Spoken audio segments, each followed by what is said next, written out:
Hello students, welcome to my channel SSC मसाला।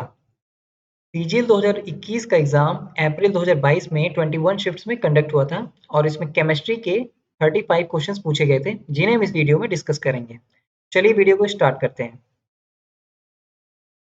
सबसे पहले topic wise weightage देख लेते हैं। मॉलिक्यूल्स एंड कंपाउंड्स से 9 क्वेश्चन, पीरियोडिक टेबल से 6 क्वेश्चन, कॉमन फैक्ट्स के 13 क्वेश्चन, यूजेज ऑफ मेटल्स का 1 क्वेश्चन, मैन मेड सब्सटेंसेस का 1 क्वेश्चन और बाकी मिसलेनियस के 5 क्वेश्चन पूछे गए थे।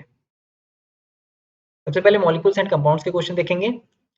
What is the name of the compound having the formula CH3CH2OH? तो देखो यहाँ पे 2 कार्बन है ना, तो 2 कार्बन के लिए इथ वर्ड यूज होता है और OH लगा है। OH किसके लिए यूज होता है? अल्कोहल के लिए। अल्कोहल के लिए सफिक्स लास्ट में क्या लगाते हैं? ओल लगाते हैं, तो इथेनॉल हो जाएगा ना। तो सेकंड ऑप्शन इथेनॉल हमारा आंसर हो जाएगा। बाकी ऑप्शंस भी हम देख लेते हैं। एसिटिक एसिड को हम इथेनोइक एसिड भी कहते हैं, तो इसका केमिकल नेम पूछ सकता है कि एसिटिक एसिड का केमिकल नेम क्या है? तो इथेनोइक एसिड है और इसका केमिकल फॉर्मूला क्या है? CH3COOH। इथेनॉल को इथाइल अल्कोहल भी कहते हैं और इसका तो हमने क्वेश्चन में ही देख लिया, CH3CH2OH। बाकी देखो मीथेन, मीथेन को मार्श गैस भी कहते हैं, ये याद रखना, एग्जाम में पूछा जा सकता है। और इसको मिथाइल हाइड्राइड भी कहते हैं। तो मीथेन का केमिकल फॉर्मूला क्या होता है?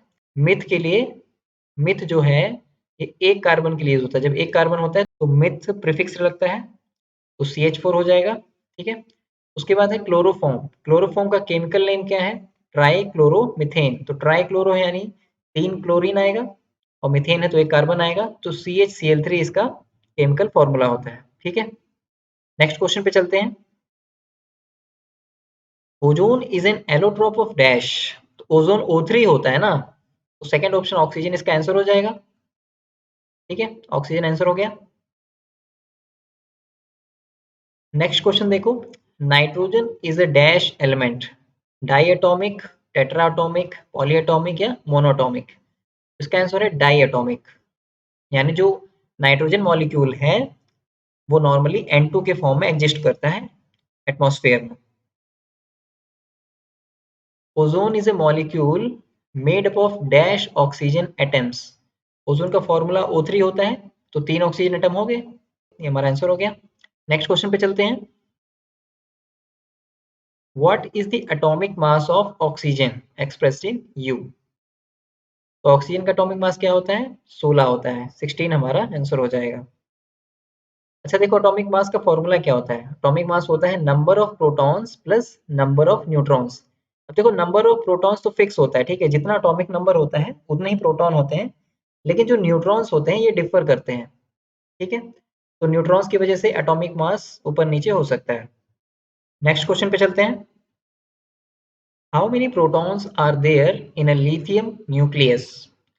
तो देखो लिथियम का एटॉमिक नंबर क्या होता है? 3 होता है ना, एटॉमिक नंबर 3 होता है, तो नंबर ऑफ प्रोटॉन्स भी 3 हो जाएंगे। ठीक है, 3 इसका आंसर हो जाएगा। ऐसा क्यों? क्योंकि जो नंबर ऑफ प्रोटॉन्स होते हैं वो एटॉमिक नंबर के इक्वल होता है, ये हमें याद रखना। अगले क्वेश्चन पे चलते हैं। Carbon monoxide contains approximately dash of oxygen for each 1 gram of carbon. तो कार्बन मोनोऑक्साइड का फॉर्मूला होता है CO। ठीक है, तो उसमें कार्बन के कंपैरिजन में ऑक्सीजन का मास कितना होता है? तो देखो ऑक्सीजन का एटॉमिक मास कितना होता है? 16 होता है। ठीक है, अपॉन कार्बन का एटॉमिक मास कितना होता है? 12 होता है। ठीक है, तो हमें ऑक्सीजन से कार्बन का रेशियो निकालना है, मतलब यही पूछा है ना कि 1 ग्राम कार्बन के लिए कितना ऑक्सीजन होगा। तो ऑक्सीजन के एटॉमिक मास से हम कार्बन का एटॉमिक मास डिवाइड कर देंगे, तो हमें पर ग्राम कार्बन के लिए ऑक्सीजन पता चल जाएगा।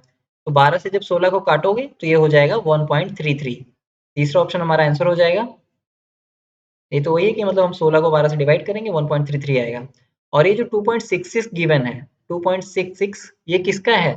अगर क्वेश्चन पूछता कि CO2 कार्बन मोनोऑक्साइड की जगह कार्बन डाइऑक्साइड होता, यानी कि CO2 का अगर पूछता और CO2 का पूछता कि 1 ग्राम कार्बन के लिए कितना ऑक्सीजन है, तो आंसर तब होता 2.66 ग्राम। ठीक है, ये आंसर हो जाता। उसका भी देख लो, सेम वैसे ही होगा कि यहाँ पे ऑक्सीजन कितना हो जाएगा? 32 हो जाएगा। 32 को जब हम 12 से डिवाइड करेंगे तो 12 दूनी 24 को पूरा डिवाइड करोगे 2.66 आएगा, ठीक है। नेक्स्ट क्वेश्चन देखो, irrespective of the source pure water contains dash of oxygen by mass. Pure water में ऑक्सीजन का मास कितना परसेंट होता है? तो वाटर का फॉर्मूला होता है H2O, ठीक है। अब इसमें ऑक्सीजन का मास कितना है, एटॉमिक मास कितना होता है इसका 16, और एक हाइड्रोजन का एक होता है, यानी दो हाइड्रोजन का दो हो जाएगा, यानी 16 प्लस 2 18 इंटू 100 कर देंगे, परसेंटेज आ जाएगा हमारे पास, ठीक है। तो ऑप्शन भी अगर देखोगे तो सॉल्व करने की जरूरत नहीं पड़ेगी, क्योंकि ऑप्शन सब छोटे छोटे हैं। देखो, और ये 56% है, 50% से थोड़ा सा बड़ा, तो साफ से पता चल रहा है ये सेकंड ऑप्शन आंसर हो जाएगा हमारा, 88.89%। नेक्स्ट क्वेश्चन पे चलते हैं। How many sodium atoms are there in one molecule of sodium peroxide? तो इसका आंसर होगा 2 सोडियम एटम्स होंगे, ठीक है। अब देखो, सोडियम पेरोक्साइड का फॉर्मूला आपको पता होना चाहिए, Na2O2 होता है। तो वही पूछा था, सोडियम एटम कितने होंगे, 2 होंगे। अगर आपसे हाइड्रोजन पेरोक्साइड पूछ ले तो उसका फॉर्मूला क्या होता है, H2O2। तो नंबर ऑफ हाइड्रोजन एटम पूछेगा तो वहां पे भी 2 हो जाएगा। लेकिन देखिए, बैरियम पेरोक्साइड में थोड़ा डिफरेंट है, यहाँ पे 2 बैरियम नहीं है, एक ही बैरियम है, BaO2 होता है, ठीक है। तो नंबर ऑफ बैरियम पूछेगा बैरियम पेरोक्साइड में, तो एक आंसर होगा, ठीक है। आगे चलते हैं, पीरियोडिक टेबल के क्वेश्चन देखेंगे। The chemical symbol of arsenic is. अब आप में से कई लोगों को AR सूझ रहा होगा कि आर्सेनिक है AR, तो AR होगा शायद, लेकिन ऐसा बिल्कुल नहीं होगा। इसका AS आंसर होगा, ठीक है। AS आंसर होगा। जो AR है वो आर्गन का केमिकल सिंबल होता है, और जो AC है वो एक्टिनियम का केमिकल सिंबल है। और बाकी जो AN गिवन है ये किसी का नहीं होता है, ये ऐसे दिया है ऑप्शन में। What is the atomic number of nitrogen? तो नाइट्रोजन का एटॉमिक नंबर कितना होता है, 7 होता है। तो ये हमारा आंसर हो गया। नेक्स्ट क्वेश्चन देखो, how many electrons are there in the outermost shell of a group 16 element? तो देखो, आपको पता होगा कि जो ग्रुप 18 है, ग्रुप 18 ये नोबल गैसेस हैं, इसमें नोबल गैसेस हैं, यानी इनके आखिरी में ये स्टेबल गैसेस होती हैं, तो इनके आउटर मोस्ट शेल में 8 इलेक्ट्रॉन्स होंगे। तो जो 17 का होगा, 17th ग्रुप होगा, उसमें फिर कितने हो जाएंगे, 7 इलेक्ट्रॉन्स होंगे। और जो 16 होगा उसमें कितने हो जाएंगे, 6 इलेक्ट्रॉन्स हो जाएंगे। तो ये हमारा आंसर हो जाएगा, ठीक है। तो ये चौथा ऑप्शन हमारा आंसर हो गया, 6 इलेक्ट्रॉन्स। अगला क्वेश्चन देखो, which of the following is correctly paired? तो देखो, साइनाइड आयन का Cn नेगेटिव होगा, तो यही पहला ऑप्शन सही हो गया, ये सही ऑप्शन हो गया, Cn नेगेटिव। अमोनिया का देखो क्या होता है, अमोनिया का NH3 होता है, ठीक है। उसके बाद ब्रोमाइड आयन, तो ब्रोमाइड आयन होता है Br नेगेटिव, और फ्लोराइड आयन का होता है F नेगेटिव। अगला क्वेश्चन देखते हैं, which of the following is not a water pollutant? तो देखो, ये जो ग्लेशियर है ये तो खुद ही पानी है ना, प्योर पानी होता है, बस बर्फ जमा हुआ होता है। तो बस ये हमारा आंसर हो जाएगा, ये वाटर पॉल्यूटेंट नहीं है। अगला क्वेश्चन देखते हैं, which of the following is a property of beryllium? तो चौथा ऑप्शन हमारा आंसर हो जाएगा, फॉर्म्स कोवेलेंट कंपाउंड्स, यानी जो बेरिलियम है वो कोवेलेंट कंपाउंड बनाता है। अब कॉमन फैक्ट्स के क्वेश्चन देखते हैं, why is water fluoridation which is the controlled adjustment of fluoride to public water supply done? तो देखो, ये फ्लोराइडेशन, आपने फ्लोराइड का यूज सुना होगा टूथपेस्ट में, टूथपेस्ट में सुना होगा कि इसमें फ्लोराइड होता है। तो किस लिए होता है वो, टूथ डिके को प्रिवेंट करने के लिए कि दांत सड़े ना। तो इसमें भी वही सेम आंसर हो जाएगा, to to prevent tooth decay, यानी दांत को सड़ने से रोकने के लिए फ्लोराइडेशन होता है पानी में। जो पब्लिक वाटर सप्लाई होती है उसमें भी थोड़ा सा फ्लोराइड डाल देते हैं। अच्छा देखो, टूथपेस्ट में जो यूज होता है फ्लोराइड, फ्लोराइड बहुत ही पॉइजनस चीज है, बहुत ही जहरीला होता है। अगर आप थोड़ा एकदम हल्का सा भी खा लें, फ्लोराइड कंज्यूम कर लें, तो आपकी डेथ हो जाएगी। अब ये जो फ्लोराइड है ये ppm में होता है, ppm। ppm का फुल फॉर्म क्या होता है, पार्ट्स पर मिलियन। एक बार एग्जाम में पूछा था शायद, पार्ट्स पर मिलियन, ठीक है। तो इतनी कम क्वांटिटी में होता है, तो पानी में भी एक कम क्वांटिटी में डाला जाता है। अब अगले क्वेश्चन पे चलते हैं, saccharomyces cerevisiae is commonly used to make dash। देखो पहला ऑप्शन है योगर्ट यानी दही। अब दही दही बनाने के लिए तो बस दही चाहिए, दूध चाहिए। कार्बोनेटेड बेवरेजेस, ये तो जो कोल्ड ड्रिंक्स वगैरह होती हैं, तो इसके लिए भी बस पानी है, उसमें थोड़ा शुगर मिला दिया और कार्बन डाइऑक्साइड को गैस फॉर्म में मतलब उसमें मिला दिया, हो गया। चीज़ जो है ये भी नेचुरली बनता है। जो ब्रेड है इसके लिए ज़रूरत पड़ती होगी, तो यही सही आंसर भी है, ब्रेड इसका आंसर हो गया। ठीक है, अगले क्वेश्चन पे चलते हैं। In order to prevent tooth decay safely and effectively by making use of water, it is subject to which of the following processes? तो ये तो सिमिलर वही क्वेश्चन है कि टूथ डिके को प्रिवेंट करने के लिए, दांत सड़ने से रोकने के लिए कौन सा प्रोसेस यूज करते हैं? तो इसका ये आंसर हो जाएगा फ्लोराइडेशन, यानी फ्लोराइड थोड़ा सा ऐड कर देते हैं पानी में, और टूथपेस्ट में भी ऐड होता है, ये भी याद रखना। अगला क्वेश्चन देखिए, in the flocculation method of water treatment dash chemical is added to water. तो इसका आंसर है positively charged. Positively charge chemical add करते हैं वाटर में, ठीक है, वाटर ट्रीटमेंट के लिए। नेक्स्ट क्वेश्चन पे चलते हैं। Which of the following is not a chemical covalent used in water treatment. तो वाटर ट्रीटमेंट में इनमें से कौन सा केमिकल नहीं यूज होता है? तो देखो क्लोराइड तो यूज होता ही है, ठीक है। और देखो एल्यूमिनियम सल्फेट यानी एलम, एलम को फिटकरी भी बोलते हैं हिंदी में, तो फिटकरी भी तो पानी को साफ करता है, ठीक है। तो यानी कि पहले तीनों यूज होते हैं। तो नाइट्रोजन डाइऑक्साइड यही हमारा आंसर हो जाएगा, नाइट्रोजन डाइऑक्साइड नहीं यूज होता है। अगले क्वेश्चन पे चलते हैं। Acidic drain cleaners made of dash और dash acid are powerful enough to clear heavy duty hair, food, grease, soap, scum or paper based clogs in 15 minutes or less। तो देखो जो एसिडिक ड्रेन क्लीनर्स होते हैं, तो उनमें कौन सा एसिड यूज करते हैं कि जिससे ये जो खाना वगैरह हो गया, ग्रीस वगैरह हो गया, इस सबको 15 मिनट या उससे कम में साफ कर देता है। तो सिंपल सी बात है, कोई स्ट्रॉन्ग एसिड यूज करते होंगे। तो पहला ऑप्शन देखो फॉर्मिक और सिट्रिक एसिड, सिट्रिक एसिड तो वीक होता है ना, तो पहला ऑप्शन नहीं होगा। नाइट्रिक और कार्बोनिक एसिड, ये भी वीक एसिड है, तो ये भी नहीं होगा। सल्फ्यूरिक और हाइड्रोक्लोरिक एसिड, अब आपको पता है ये दोनों बहुत ही स्ट्रॉन्ग एसिड होते हैं, तो यही हमारा तीसरा ऑप्शन आंसर हो जाएगा। तो चौथा भी अगर देख लो तो मैलिक और लैक्टिक, लैक्टिक एसिड दही में होता है, वीक एसिड होता है ये, ठीक है। तीसरा ऑप्शन हमारा आंसर हो गया सल्फ्यूरिक और हाइड्रोक्लोरिक एसिड।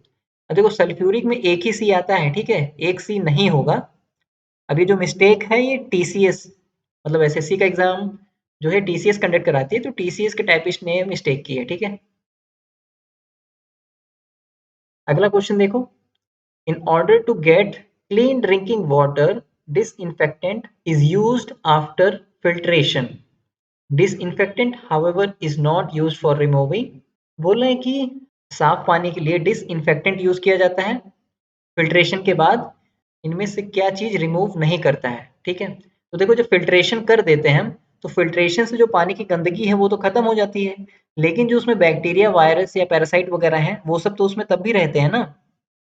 तो उनको मारने के लिए डिसइंफेक्टेंट पानी में ऐड किया जाता है, लेकिन डिसइंफेक्टेंट से जो मिनरल्स हैं वो तो नहीं रिमूव होते हैं ना, ठीक है। तो यही तीसरा ऑप्शन हमारा आंसर हो जाएगा, ठीक है। देखो फिल्ट्रेशन से मिनरल्स हट सकते हैं, फिल्ट्रेशन अगर ज़्यादा वैसे किया जाए तो मिनरल्स हट सकते हैं, लेकिन यहाँ बात की है डिसइंफेक्टेंट की, तो पानी में कुछ ऐड करने से उसके मिनरल्स थोड़ी ना निकल जाएंगे। हालांकि देखो वायरस, पैरासाइट और बैक्टीरिया ये भी पानी से रिमूव नहीं होते हैं, वो बस मर जाते हैं, तो मर जाते हैं तो हमें नुकसान नहीं पहुंचाते हैं। अगले क्वेश्चन पे चलते हैं। According to the Central Ground Water Board BIS के बाद ये सब specifications in uniform drinking water quality monitoring protocol, what is the acceptable pH value of drinking water specification in India? तो इंडिया में पीने के पानी के लिए जो पीएच वैल्यू की रेंज है वो पूछ रहा है, ठीक है। तो देखो पीएच वैल्यू पानी क्या होना चाहिए, न्यूट्रल होना चाहिए, ठीक है। तो पीएच आपको पता है कि अगर 7 होता है तो 7 है ये, तो ये न्यूट्रल है। 7 का मतलब न्यूट्रल होता है, ना एसिडिक है ना बेसिक है, प्योर न्यूट्रल है। तो सिंपल सी बात है 7 के आसपास ही होगा। तो देखो 4.5 से 9.5 ये तो एकदम एसिडिक और एकदम बेसिक हो गया। 3.5 कुछ ज़्यादा ही एसिडिक हो गया, इतना एसिडिक थोड़ी ना माना जाएगा, ठीक है। अब देखो पहला और तीसरा ऑप्शन तो 5.5 जो है वो थोड़ा एसिडिक हो जाता है, 7 से काफ़ी कम है, एसिडिक नहीं लिया जाएगा, तो इसलिए तीसरा ऑप्शन हमारा आंसर हो जाएगा 6.5 से 8.5। ठीक है। Which of the following compounds in petroleum can cause corrosion to parts of internal combustion engines and refineries? तो देखो पोटेशियम और सोडियम तो बिल्कुल नहीं होगा, क्योंकि ये दोनों बहुत ही ज़्यादा हाईली रिएक्टिव मेटल्स होते हैं, ठीक है? जो पोटेशियम है, ये वाटर के साथ बहुत ही ज़्यादा रिएक्ट करता है, तो अगर इसको हम बाहर खुले में रखेंगे, तो एटमॉस्फेयर में मॉइस्चर होता है, तो मॉइस्चर के साथ ये रिएक्ट कर जाता है। उसके साथ देखिए सोडियम है, सोडियम तो ऑक्सीजन से ही रिएक्ट कर जाता है और इसमें बर्न करने लगता है, जलने लगता है।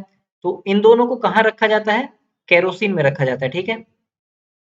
तो याद रखना इन पोटेशियम और सोडियम इन दोनों मेटल्स को केरोसिन में स्टोर किया जाता है, ठीक है। फिर देखो कैल्शियम का कोरोजन से कोई लेना देना नहीं है, ठीक है।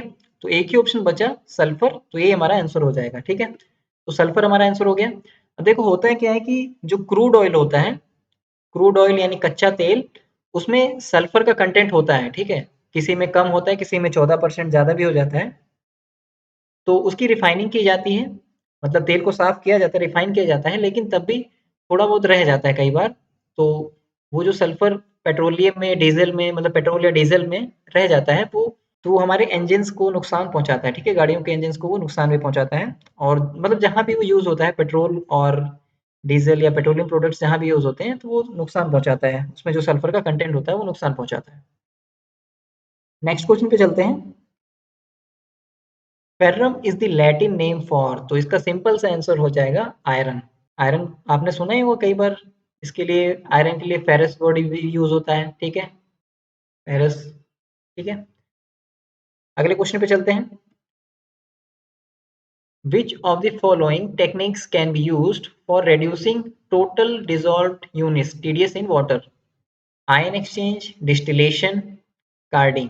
आयन एक्सचेंज यूज करते हैं, वो डिस्टिलेशन भी यूज करते हैं, ठीक है। तो ये कार्डिंग नहीं यूज करते हैं, तो ये तीसरा ऑप्शन हमारा आंसर हो जाएगा, ठीक है। यानी आयन एक्सचेंज और डिस्टिलेशन यूज होता है। अगला क्वेश्चन देखो। 1 mole of an ideal gas occupies a volume of dash litre at 273 kelvin and 1 atmosphere pressure. तो इसका सिंपल सा आंसर है 22.4, ठीक है, 22.4 लीटर। और भी चीजें याद कर लो। देखो अगर 1 मोल की बात की जाए, 1 मोल में अगर स्टैंडर्ड टेम्परेचर और प्रेशर है, तो 1 मोल में 22.4 लीटर, ये तो आपने याद कर लिया। अगर नंबर ऑफ एटम्स या नंबर ऑफ मॉलिक्यूल्स की बात होती है, तो वो कितना होगा? ये हो जाएगा 6.022 इंटू 10⁻23, ठीक है।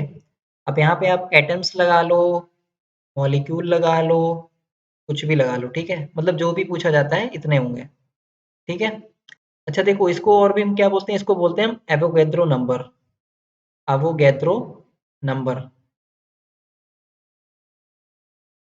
तो ये सब याद रखना। अगले क्वेश्चन पे चलते हैं। As per WHO, World Health Organization, which of the following is not an example of disinfection byproducts found at traditional drinking water treatment plants? तो WHO के अकॉर्डिंग हमारे ट्रेडिशनल जो ड्रिंकिंग वाटर ट्रीटमेंट प्लांट्स हैं, उनमें इनमें से कौन disinfection by product नहीं फॉर्म होता है? यानी जैसे पानी को साफ करते हैं, कुछ बाई प्रोडक्ट्स निकलते हैं, ठीक है। तो इनमें से कौन सा वो नहीं है, कौन सा बाई प्रोडक्ट नहीं निकलता है? देखो टाइटेनिया है, टाइटेनियम से बना हुआ है। तो देखो जो मॉडर्न टाइम में जो ट्रीटमेंट प्लांट्स होते हैं उसमें टाइटेनियम का यूज होता है, तो टाइटेनिया उसमें निकलेगा बाई प्रोडक्ट। लेकिन पहले के जो ट्रेडिशनल वाटर ट्रीटमेंट प्लांट्स हैं, उनमें क्लोरीन वगैरह यूज होता है, वो सब होता है, टाइटेनियम नहीं यूज होता है। तो यही हमारा आंसर हो जाएगा टाइटेनिया, ठीक है। यूज ऑफ मेटल्स का एक क्वेश्चन देखते हैं। Which of the following elements is not suitable for the fabrication of light emitting diode structure? तो एलईडी जो बनता है, एलईडी की स्ट्रक्चर बनाने में इनमें से किसका यूज सुटेबल नहीं है, ठीक है। देखो जर्मेनियम जो है ये एक सेमी कंडक्टर है, लेकिन एलईडी की प्रॉपर्टी तो ये होती है ना कि वो कम लाइट में भी चलता है, ठीक है। तो यही हमारा आंसर हो जाएगा जर्मेनियम, ठीक है। अगला क्वेश्चन देखते हैं। अब मैन मेड सब्सटेंसेस का एक क्वेश्चन देखते हैं। Urea, a commonly used nitrogen based fertiliser, is prepared by the reaction between ammonia and dash. तो इसका आंसर है कार्बन डाइऑक्साइड। ठीक है, अभी रिएक्शन हम देख लेते हैं। देखो, यूरिया को हम कार्बामाइड भी बोलते हैं। तो अगर क्वेश्चन पूछता है यूरिया का केमिकल नेम क्या है, तो कार्बामाइड। इसका केमिकल फॉर्मूला क्या है, NH2CO NH2। ठीक है, ये एक्सपेंड किया हुआ फॉर्मूला है, मतलब कार्बन के साथ दो NH2 लगे हुए होते हैं। ठीक है, अगर कंबाइन करके बोलें तो CONH2 रिएक्शन देखो ये है 2NH3 प्लस प्लस यहाँ मिस हो गया, 2NH3 प्लस CO2 यानी अमोनिया हो गया। अमोनिया में जब हम कार्बन डाइऑक्साइड को पास करते हैं तो ये हमारा ये यूरिया बन जाता है। ठीक है, यूरिया बन गया प्लस H2O। अब मिसलेनियस के 5 क्वेश्चन देख लेते हैं। Which of the following is a characteristic of amorphous solids. तो अमॉर्फस सॉलिड की प्रॉपर्टी क्या होती है। देखो, अमॉर्फस सॉलिड्स की जो प्रॉपर्टी होती है वो क्रिस्टलाइन सॉलिड्स के एकदम अपोजिट होती हैं। ठीक है, तो a definite and characteristic enthalpy of fusion, ये क्रिस्टलाइन सॉलिड का प्रॉपर्टी है। Melting at a sharp and characteristic temperature, ये भी क्रिस्टलाइन की प्रॉपर्टी है, क्रिस्टलाइन सॉलिड की। डेफिनेट कैरेक्टरिस्टिक ज्योमेट्रिकल शेप, ये भी क्रिस्टलाइन सॉलिड की प्रॉपर्टी है। Gradual softening over a range of temperatures, यानी कोई फिक्स टेम्परेचर नहीं, एक रेंज ऑफ टेम्परेचर पे धीरे धीरे नरम होते हैं, सॉफ्ट होते हैं। तो ये एमोर्फस की प्रॉपर्टी है, तो ये हमारा आंसर हो जाएगा। ये हिंदी में है, तो यही हमारा आंसर हो जाएगा, चौथा ऑप्शन। ठीक है, अभी देखो, क्रिस्टलाइन सॉलिड और अमॉर्फस सॉलिड्स के बीच में डिफरेंसेस देख लेते हैं। क्रिस्टलाइन में क्या होता है, a definite characteristic geometrical shape, यानी जो शेप होता है वो एक ज्योमेट्रिकल शेप होती है। और अमॉर्फस सॉलिड्स में इरेगुलर शेप होता है। क्रिस्टलाइन सॉलिड्स में फिक्स्ड मेल्टिंग पॉइंट होता है और अमॉर्फस सॉलिड का कोई फिक्स्ड मेल्टिंग पॉइंट नहीं होता, एक रेंज ऑफ टेम्परेचर पे धीरे धीरे सॉफ्ट होने लगते हैं। क्रिस्टलाइन सॉलिड जो होते हैं, plane and smooth surfaces when cut into two pieces, जब इनको किसी भी शार्प चीज से कट करते हैं, दो पार्ट्स में डिवाइड करते हैं, तो जो कटा हुआ सरफेस होता है वो एकदम प्लेन और स्मूथ होता है। लेकिन जब अमॉर्फस सॉलिड को काटते हैं तो उसका जो कटा हुआ सरफेस होता है वो खुरदुरा होता है। ठीक है, a definite and characteristic enthalpy of fusion, इसका एंथैल्पी ऑफ फ्यूजन फिक्स होता है, लेकिन अमॉर्फस सॉलिड का कोई फिक्स एंथैल्पी ऑफ फ्यूजन नहीं होता है। एनिसोट्रॉपिक इन नेचर, इसका एनिसोट्रॉपिक का मतलब होता है कि अगर हम कोई भी फिजिकल प्रॉपर्टी मेजर करते हैं क्रिस्टलाइन सॉलिड की, तो डिफरेंट डायरेक्शन में डिफरेंट वैल्यूज आती हैं। ठीक है, लेकिन अमॉर्फस सॉलिड में आइसोट्रॉपिक इन नेचर है, यानी किसी भी डायरेक्शन में मेजर करें कोई फिजिकल प्रॉपर्टी तो वो सेम ही आएगा। क्रिस्टलाइन सॉलिड को ट्रू सॉलिड्स कहते हैं और अमॉर्फस सॉलिड को सूडो सॉलिड, सूडो मतलब होता है फॉल्स, फॉल्स सॉलिड्स या फिर सुपर कूल्ड लिक्विड्स बोलते हैं। क्रिस्टलाइन सॉलिड में लॉन्ग रेंज ऑर्डर होता है और अमॉर्फस सॉलिड्स में शॉर्ट रेंज ऑर्डर होता है। ठीक है, तो ये प्रॉपर्टीज हैं, ये हिंदी में है। अब नेक्स्ट क्वेश्चन पे चलते हैं। Solids like fats, grease and oil that float on top of liquid wastewater is called dash। तो जो गंदा पानी होता है, सीवेज वगैरह का जो भी है, तो उसके टॉप पे जो फ्लोट करता है उसको हम क्या बोलते हैं। इसका आंसर हो जाएगा स्लज। ठीक है,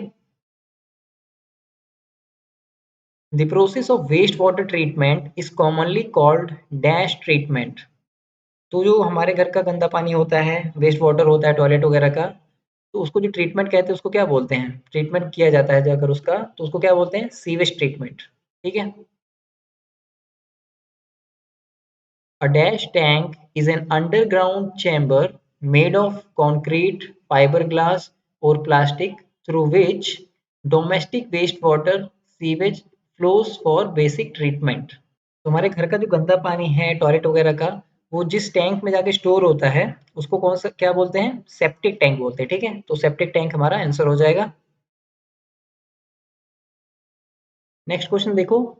dash refers to a sanitation system in which toilets collect human excreta in sealable, removable cartridges that are transported to treatment facilities। तो ऐसा सैनिटेशन सिस्टम जिसमें कि ह्यूमन एक्सक्रीटा को एक कार्ट्रिज में जो कि सीलेबल होता है, रिमूवेबल होता है, उसको ट्रीटमेंट फैसिलिटी के लिए ट्रांसपोर्ट किया जाता है, तो उसको क्या बोलेंगे? Container based sanitation. ठीक है, तो ये हमारा आंसर हो गया। तो इतने क्वेश्चंस पूछे गए थे। सीजन 2021 की सारी पीडीएफ सिर्फ ₹10 में अवेलेबल हैं। इसको आप इस नंबर पे पेटीएम, फोन पे या गूगल पे कर सकते हैं, या फिर यूपीआई पेमेंट कर सकते हैं sscmasala@post bank पे। और पेमेंट करके आपको स्क्रीनशॉट भेजना है व्हाट्सएप या टेलीग्राम पे, सेम इसी नंबर पे। तो उसके बाद आपको पीडीएफ मिल जाएगा। बाकी पीडीएफ और बाकी अपडेट्स के लिए आप मेरा टेलीग्राम चैनल ज्वाइन कर सकते हैं, जिसका लिंक मैंने नीचे डिस्क्रिप्शन बॉक्स में दे दिया है। अगर लिंक काम नहीं करता है तो आप टेलीग्राम पे सर्च करिए एसएससी मसाला, आपको चैनल मिल जाएगा। बाकी वीडियो को लाइक एंड शेयर और चैनल को सब्सक्राइब जरूर कर लेना। तो मिलते हैं अगले वीडियो में, तब तक के लिए गुड बाय।